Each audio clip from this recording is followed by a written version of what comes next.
C'est dans le cadre du programme communautaire 21 Days Yellow of Car, lancé le 17 juin dernier à l'université Denis Sassou Nguesso de Kintele par le groupe MTN que les étudiants de l'université Marengwabi et quelques personnes vulnérables, notamment celles vivant avec handicap, ont bénéficié ce mercredi 22 juin 2022 à Brazzaville d'une masterclass au cours de laquelle 2 thèmes ont été exposés par les agents de MTN Congo, à savoir l'inclusion financière, la cybercriminalité et la cybersécurité.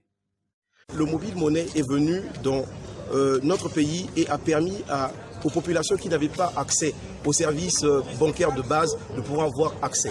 Donc lorsqu'on parle d'inclusion financière, c'est pour permettre aux personnes de bénéficier des avantages de banque pour des personnes qui, on peut dire, entre guillemets, sont exclues. Mais l'exclusion peut se justifier dans plusieurs façons. Parce que dans l'exclusion, on peut regarder qu'on est par exemple dans une localité où il n'y a pas de banque. Mais comment bénéficier d'un compte bancaire si on est dans cette localité-là? Et donc, dans la possibilité de permettre aux gens d'accéder à ces services, le mobile monnaie est venu répondre à ces attentes-là. Aujourd'hui, lorsque vous allez dans une banque, on parle de dépôt d'argent. Vous déposez de l'argent dans votre compte ou vous retirez de l'argent dans votre compte. Aujourd'hui, le mobile monnaie a apporté toutes ces solutions, pour la plupart basiques des banques, au niveau du téléphone portable. Dans un monde de plus en plus global grâce à l'Internet, qui ne cesse de dicter sa notoriété, le thème sur la cybercriminalité et la cybersécurité a suscité l'intérêt des étudiants qui se sont informés de la loi en la matière en République du Congo. Tous les actes qu'on pose sur Internet ne sont pas anodins. Il y a des actes qui peuvent être répréhensibles et peuvent être réprimés.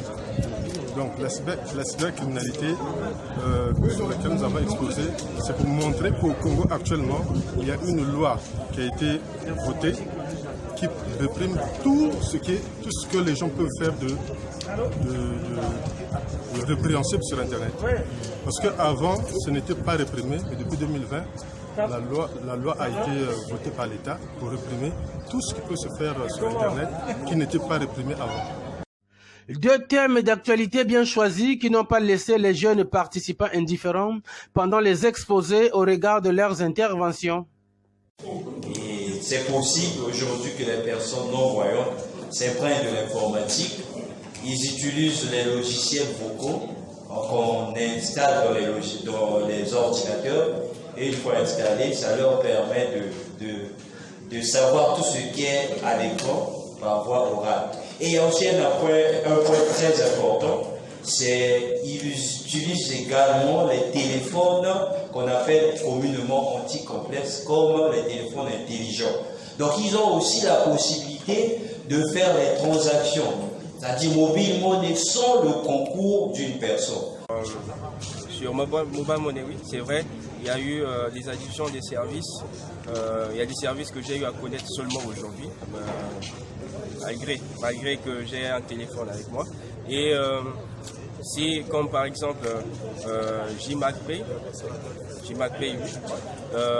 c'est un service qui permettait en fait de pouvoir transférer de l'argent de l'agent de CEMAC. Ça m'a beaucoup intéressé. C'est des choses que je ne savais pas et là ça m'a permis de le connaître. Et aussi sur la cybercriminalité, là ça m'a même permis aussi de pouvoir m'engager un peu plus puisque je suis intéressé en fait dans ce domaine-là.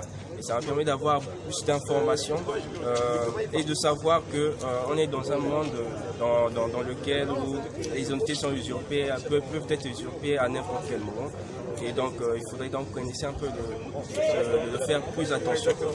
Au terme de cette masterclass, les agents de MTN Congo ont annoncé le lancement dans les jours à venir de Momo Hackathon 2022, une compétition qui mettra aux prises plusieurs développeurs des applications et des projets.